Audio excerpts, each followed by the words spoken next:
नमस्कार, मैं हूं विद्यासागर। स्वागत है आप सभी का उत्तर प्रदेश विशेष में। और सबसे पहले बात मुख्यमंत्री की करेंगे तो गोरखपुर दौरे पर मुख्यमंत्री योगी आदित्यनाथ हैं। आपको बता दें कि जंगल कौड़िया सीएससी का औचक निरीक्षण किया है मुख्यमंत्री ने। सीएम ने गोद लिया है जंगल कौड़िया सीएससी को। वहीं निर्माणाधीन राजकीय महाविद्यालय का भी निरीक्षण किया। गोरखनाथ मंदिर में गुरु गोरक्षनाथ का आशीर्वाद भी लिया। तो एक बार आपको फिर से बता दें कि मुख्यमंत्री योगी आदित्यनाथ गोरखपुर दौरे पर हैं और इस दौरान उन्होंने जंगल कौड़िया सीएससी का निरीक्षण किया। सीएम ने गोद लिया है जंगल कौड़िया सीएससी। वहीं निर्माणाधीन राजकीय महाविद्यालय का भी निरीक्षण किया और सबसे पहले उन्होंने गोरखनाथ मंदिर में गुरु गोरक्षनाथ का आशीर्वाद लिया।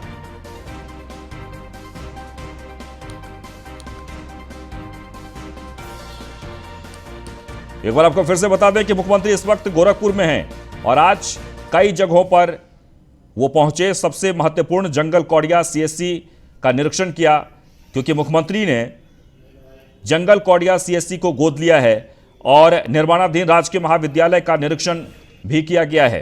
गोरखनाथ मंदिर में सबसे पहले उन्होंने पूजा अर्चना की और गोरक्षनाथ का आशीर्वाद लिया। तस्वीरों में आप देख सकते हैं मुख्यमंत्री गोरखपुर दौरे पर हैं और हरेंद्र दुबे इस वक्त हमारे साथ जुड़ गए हैं। हरेंद्र, हम आपसे जानना चाहेंगे, मुख्यमंत्री इस वक्त गोरखपुर में हैं, क्या क्या कार्यक्रम रहा आज? हम बताना चाहेंगे अपने दर्शकों को कि उत्तर प्रदेश के मुख्यमंत्री योगी आदित्यनाथ 2 दिवसीय दौरे पर गोरखपुर में जी। गोरखपुर पहुंचते ही सबसे पहले गुरु गोरक्षनाथ का उन्होंने आशीर्वाद लिया और अपने ब्रह्मलीन गुरु महंत अवैधनाथ का भी आशीर्वाद लिया। आशीर्वाद लेने के बाद झमाझम बारिश में मुख्यमंत्री रुके नहीं और वह जो गोद लिए थे जंगल कौड़िया का सामुदायिक स्वास्थ्य केंद्र, उस अस्पताल पर पहुंचे और वहां 30 बेड का बनाया गया है अस्पताल, उसका निरीक्षण भी किया। साथ ही साथ महंत अवैधनाथ स्टेडियम बनाया गया है, वहां भी वो पहुंचे, उसका भी निरीक्षण किए और अधिकारियों को उसमें कमी को पूरा करने का निर्देश दिए। साथ ही साथ जितने चरगावा ब्लॉक में एक ग्राम सभा को गोद लिया वहां भी गए। तो आज उनका 3 कार्यक्रम लगा था और तीनों कार्यक्रम में इंद्रदेव की कृपा भी बरसती रही, लेकिन मुख्यमंत्री रुके नहीं। मुख्यमंत्री वहां के निरीक्षण किया। निरीक्षण करने के बाद अधिकारियों को पूरा करने का निर्देश किया। रात्रि विश्राम गोरक्षनाथ मंदिर में करेंगे। आपको ये भी बताना चाहेंगे कि रात्रि विश्राम करने के बाद रात्रि में गोरखपुर मंडल के अधिकारियों के साथ बैठक भी करेंगे। कोविड को लेकर के किस तरह से 1 तारीख से विद्यालय खोलने की जिस तरह से चर्चाएं चल रही हैं, उसको लेकर के यहाँ के अधिकारियों से बात भी करेंगे। उसके बाद सुबह उसी नित्य क्रिया में जिस तरह से हर साल हर बार आते हैं, जिस तरह से गोरखनाथ मंदिर में भ्रमण करते हैं। बहुत बहुत शुक्रिया जानकारी के लिए। तो एक बार आपको फिर से बता दें, 2 दिवसीय दौरे पर मुख्यमंत्री गोरखपुर में हैं और आज वो कई कार्यक्रमों में शिरकत किए। सबसे महत्वपूर्ण की अब से कुछ ही देर बाद वहां के अधिकारियों से भी बैठक करेंगे।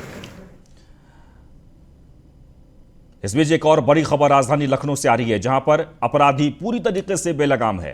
पौष इलाके में बड़ी वारदात को अंजाम दिया गया है। दिन दहाड़े सराफा व्यापारी को गोली मारी गई है और वारदात के बाद से इलाके में हड़कंप मच गया है। बदमाशों ने गोलीकांड की घटना को अंजाम दिया है। तो आपको बता दें कि राजधानी लखनऊ से इस वक्त की बड़ी खबर आ रही है, जहां पर पौष इलाके में बड़ी वारदात को अंजाम दिया गया है। दिन दहाड़े सराफा व्यापारी को गोली मारी गई है और वारदात के बाद इलाके में सनसनी फैल गई है। बदमाशों ने गोलीकांड को अंजाम दिया और इसके बाद इलाके में हड़कंप मच गया है। एक बार आपको फिर से बता दें, राजधानी लखनऊ का यह मामला है, जहां पर अपराधी लगातार बेखौफ नजर आ रहे हैं और यही वजह है कि दिन दहाड़े सराफा व्यापारी को गोली मारी गई है। घायल अवस्था में व्यापारी को अस्पताल में भर्ती करा दिया गया है और इस घटना के बाद से इलाके में सनसनी फैल गई है। तस्वीरों में आप देख सकते हैं, लखनऊ की तस्वीर है, जहां पर अपराधियों ने एक बड़ी घटना को अंजाम दिया है। दिन दहाड़े एक व्यापारी को गोली मारी गई है।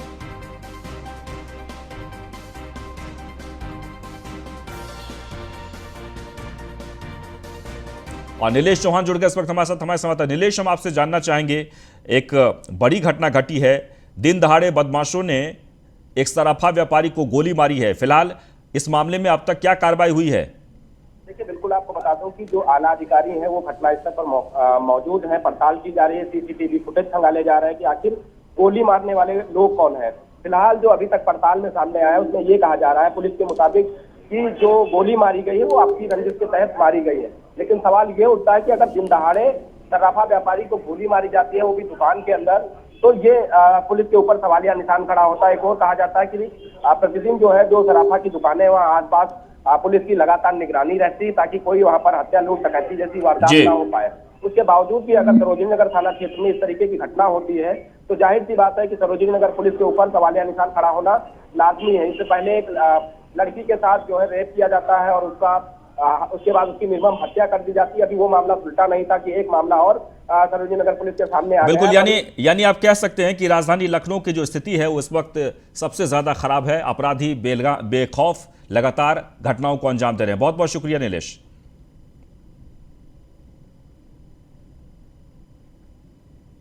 और इस बीच सीएम योगी ने टीम 9 के साथ आज बैठक की है। टीका कवर देने के प्रक्रिया को तेज करने के निर्देश दिए गए हैं। सघन टीकाकरण अभियान जारी रहे। ये है गांव में वैक्सीनेशन की सुविधा सुचारू रहे। गंगा में मिली बच्ची का खर्च सरकार उठाएगी। आपको बता दें कि अनाथ बच्चों के भरण पोषण की व्यवस्था लगातार सरकार की तरफ से सुनिश्चित करने के लिए निर्देश दिए गए हैं। बाढ़ की आशंका पर तैयारी रखें। वहीं ड्राई राशन अच्छी क्वालिटी के पैकेट में दें। पीकू वार्ड तेजी से स्थापित हों। सभी अभियान की पूरी मॉनिटरिंग की जाए। यानी आज टीम 9 की जो बैठक हुई है, इस बैठक में ये तमाम तरह के निर्देश दिए गए हैं मुख्यमंत्री योगी आदित्यनाथ की तरफ से।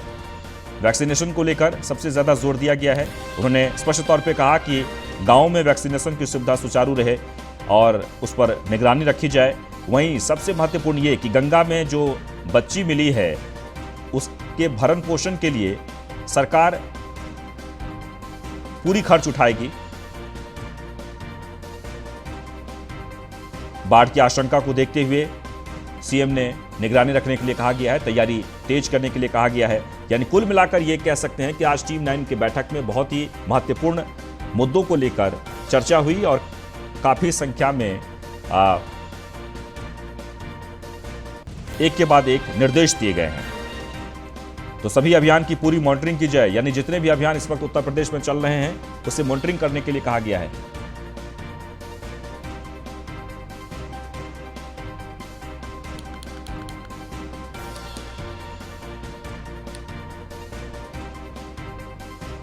चलिए आगे बढ़ते हैं। शिक्षण क्षेत्र के अभ्यर्थियों के लिए सीएम का बड़ा आदेश। यूपी टीईटी के प्रमाण पत्र को आजीवन वैधता प्रदान की जाए।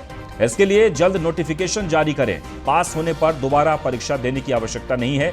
सीएम के आदेश से लाखों शिक्षक अभ्यर्थियों को राहत मिली है। डीएलडी पाठ्यक्रम में प्रवेश पर पूर्व प्रचलित व्यवस्था लागू रहे। पढ़ाई नौकरी के लिए विदेश जाने वालों के लिए भी ये निर्देश दिए गए हैं। 28 दिन के बाद लगवा सकते हैं दूसरी डोज, ये भी कहा गया है।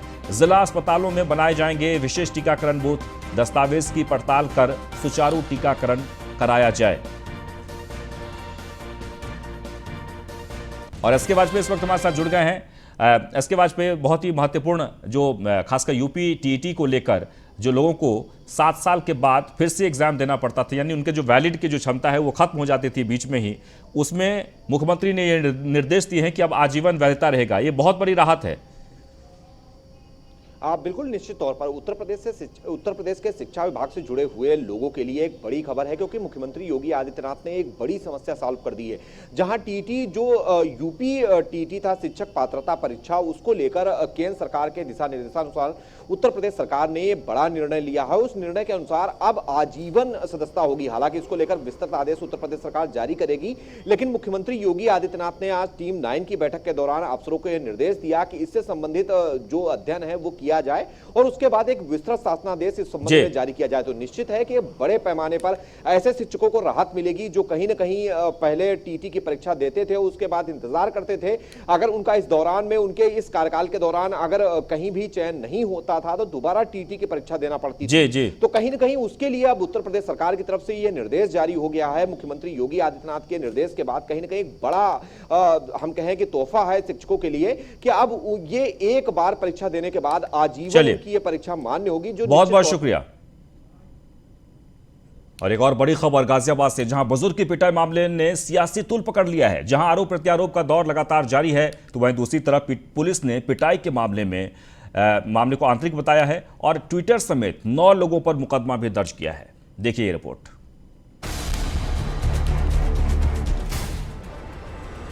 देश में ट्विटर को मिलने वाला लीगल प्रोटेक्शन यानी कानूनी सुरक्षा खत्म होते ही अब ट्विटर पर भी मुकदमा दर्ज किया गया है। कुछ दिन पहले गाजियाबाद के एक बुजुर्ग का वीडियो वायरल हुआ था, जिसमें कुछ लोग बुजुर्ग की पिटाई करते नजर आ रहे थे। इस घटना को सांप्रदायिक रंग देने के आरोप में ट्विटर समेत 9 लोगों पर मुकदमा दर्ज किया गया है। इन पर गलत जानकारी देने और धार्मिक भावनाएं भड़काने का आरोप है। बुजुर्ग व्यक्ति के साथ मारपीट की घटना हुई, जिसमें थाने पर एफआईआर लिखी गई। एफआईआर में अज्ञात लिखा था, तो थाने ने जब पता किया तो इसमें ऐसे व्यक्ति चिन्हित हो गए जिन्होंने मारपीट करी थी, और हमने ऐसे 3 व्यक्तियों के खिलाफ इसमें कार्रवाई करी कि ये मारपीट किसी धार्मिक, सांप्रदायिक और ये सब कारणों से नहीं हुई थी। एक व्यक्तिगत कारण से इन लोगों ने मारपीट की घटना करी, जिसमें सुसंगत धाराओं में कड़ी कार्रवाई हम लोग ऑलरेडी कर रहे हैं। इस मामले ने तूल तब पकड़ा जब कांग्रेस नेता राहुल गांधी की ओर से बुजुर्ग की पिटाई मामले में ट्वीट किया गया, जिसके बाद सीएम योगी ने राहुल गांधी को हिदायत दी कि यूपी को बदनाम न करें। वहीं AIMIM प्रमुख असदुद्दीन ओवैसी ने बुजुर्ग की पिटाई वाले घटनाक्रम पर बीजेपी RSS पर हमला बोला है। 70 साल के अब्दुल समद सैफी को बुरी तरह मारा गया, पीटा गया और उनकी दाढ़ी को काट दिया गया। कौन है ये लोग? ये वही लोग हैं जो भारत के मुसलमानों में नफरत को पैदा कर दिए हैं। आज क्या मुसलमानों की कोई डिग्निटी नहीं है? क्या एक ज़ईफ मुसलमान जो 72 इयर्स का है उसकी दाढ़ी की डिग्निटी नहीं है?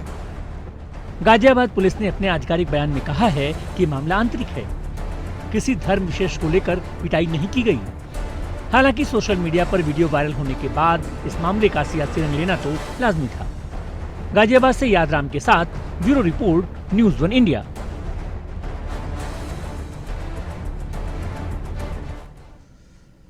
और मामले में अब तक क्या क्या हुआ वो आपको हम ग्राफिक्स के जरिए बताते हैं।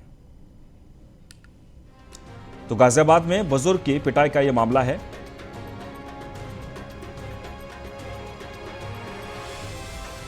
पुलिस ने नारा लगवाने की बात से इनकार किया है।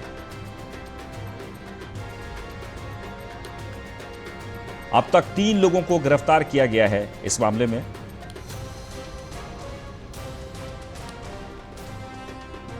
मामले में ट्विटर समेत 10 पर मुकदमा भी दर्ज किया गया है।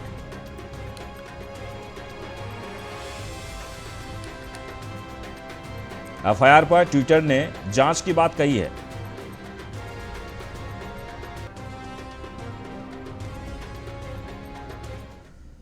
और गाजियाबाद का मामला बढ़ता ही जा रहा है। बीजेपी विधायक नंद किशोर गुर्जर ने राहुल गांधी और ओवैसी के खिलाफ मोर्चा खोल दिया है, तो वहीं सरकार ने भी सख्ती दिखाई है। ट्विटर के खिलाफ मामला दर्ज किया गया है, जिस पर ट्विटर ने क्या कुछ कहा, सुनिए।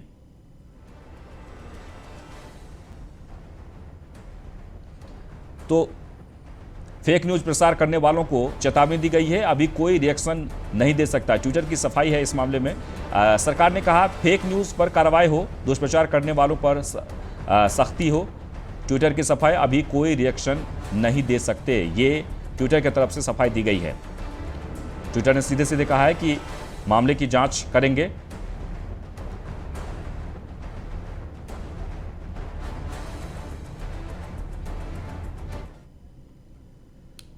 तो गाजियाबाद मामले पर जहां एक तरफ कानून अपना काम कर रहा है, वहीं सियासत भी जारी है, और इस बीच बुजुर्ग के परिवार का बयान सामने आया है।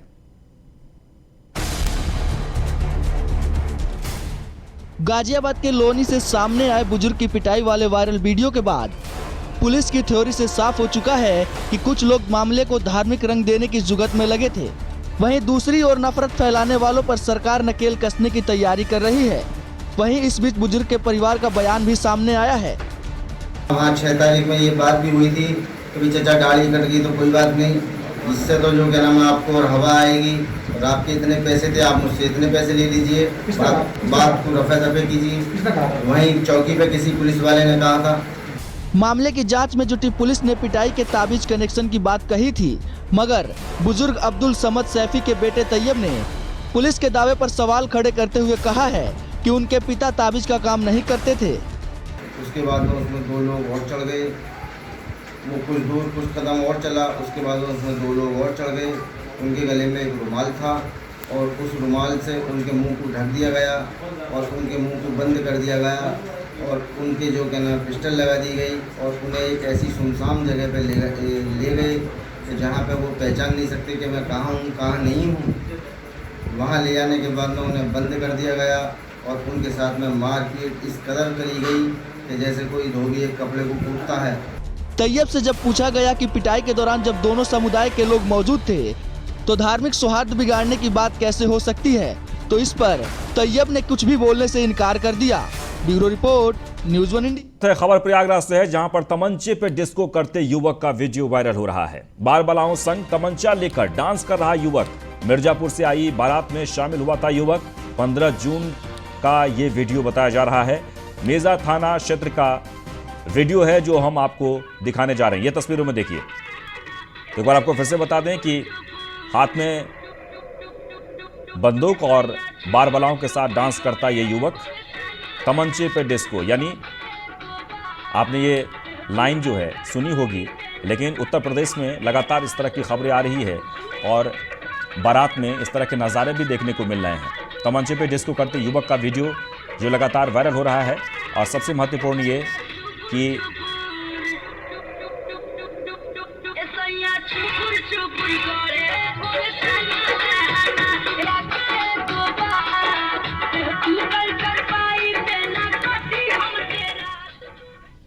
इस बीच एक और खबर जो दिल को झकझोर देती है।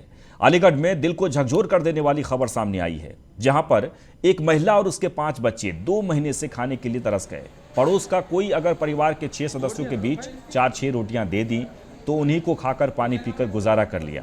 नौबत यहां तक आ गई कि पिछले 10 दिनों से परिवार के सदस्यों ने रोटी नहीं खाई।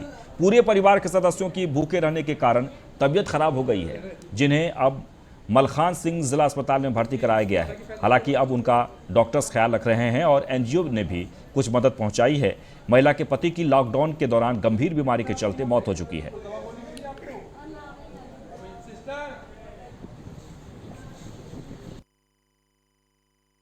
तीन महीने से हालत खराब है हमारी। अच्छा, तभी से ऐसा ही कि आज खा ले 2 दिन ना आए, 4 दिन ना आए, ऐसे खा रहे हैं। चाय तक ना मिल रही, पड़ोसी से मांग मांग के गुजारा कर रहे हैं। शनिचर लॉकडाउन लग जाता है, परेशान हो जाता है। नोएडा से खबर है, जहां पर कोरोना की तीसरी लहर के खिलाफ तैयारी तेज हो गई है। बच्चों के इलाज को लेकर स्पेशल क्लास शुरू किया गया है। केवल नोएडा और लखनऊ में इस वक्त ट्रेनिंग दी जा रही है। अब तक 150 डॉक्टर बने हैं।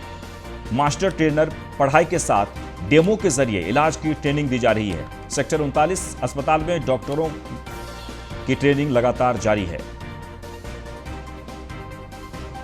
तो अब तक 150 डॉक्टर ट्रेनर बने हैं। एक बार आपको फिर से बता दें, पढ़ाई के साथ साथ डेमो के जरिए ट्रेनिंग दी जा रही है इलाज के लिए। सेक्टर 39 अस्पताल में डॉक्टरों की ट्रेनिंग लगातार जारी है। कोरोना की तीसरी लहर के खिलाफ तैयारी तेज हो गई है। हर स्तर पर बच्चों के इलाज को लेकर स्पेशल क्लास चलाई जा रही है। देश में कोरोना की लहर अभी भी जारी है। आंकड़े बहुत कम हो गए हैं, लेकिन तीसरी वेव से सभी लोग डर रहे हैं। वहीं तीसरी वेव में बच्चों को खतरा बताया जा रहा है। किस तरह की तैयारियां अस्पतालों में चल रही है, आइए हम जानते हैं डॉक्टर रेनू अग्रवाल से। मैम, तीसरी वेव बच्चों के लिए खतरनाक बताई जा रही है।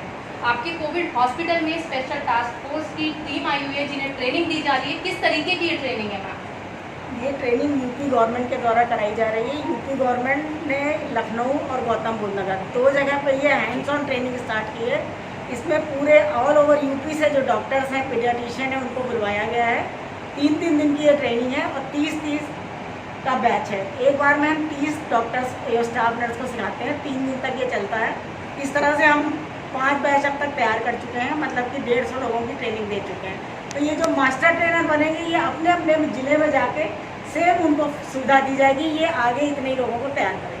मैं कुछ डेमो के लिए यहाँ पर अलग तरह की चीज़ें रखी हुई हैं। मैं आपसे चाहूँगी कि आप इन चीज़ों को समझाएं कि किस तरीके से इसका इस्तेमाल किया जाएगा। देखिए, एक बच्चे की मैनिक्विन है।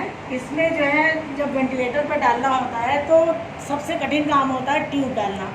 अगर ट्यूब डल गई फिर वेंटिलेटर तो चला लेते हैं, वो कोई भी चला लेता है अगर उसको नॉलेज है थोड़ी सी। लेकिन ट्यूब डालना एक स्पेशलिस्ट के लिए भी मुश्किल काम होता है। चलिए आगे बढ़ते हैं। किसान आंदोलन को लगभग 7 महीने होने को आ गए हैं। ऐसे में किसान को लगने लगा है कि सरकार अभी कृषि बिल को लेकर बातचीत के मूड में नहीं है और यही कारण है कि सरकार ने पिछले 5 महीनों से किसी भी तरीके की कोई वार्ता किसानों के साथ नहीं की है। वहीं दूसरी ओर चिलचिलाती गर्मी और आगे आने वाले बरसात के मौसम से बचने के लिए किसानों ने अब बॉर्डर पर पक्के निर्माण करना शुरू कर दिया है और महिलाओं के लिए शौचालय बनाने का काम किया जा रहा है।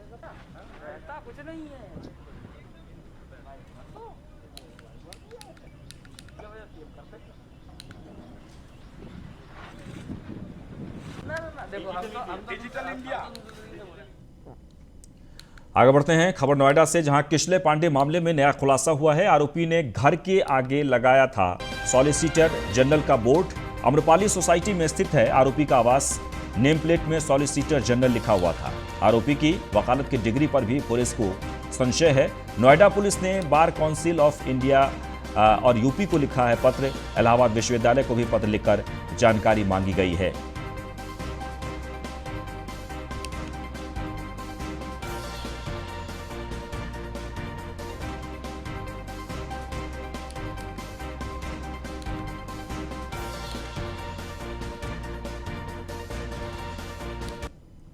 इस बीच ग्रेटर नोएडा से एक और बड़ी खबर आ रही है, जहां पर बुजुर्ग महिला की मौत हो गई है। 16वीं मंजिल से गिरकर मौत हुई है। सूचना के बाद मौके पर पुलिस पहुंची है। शव को कब्जे में लेकर पोस्टमार्टम के लिए भेज दिया गया है और मामले की जांच शुरू हो गई है। ग्रेटर नोएडा वेस्ट के बिसरख थाना क्षेत्र का यह मामला है।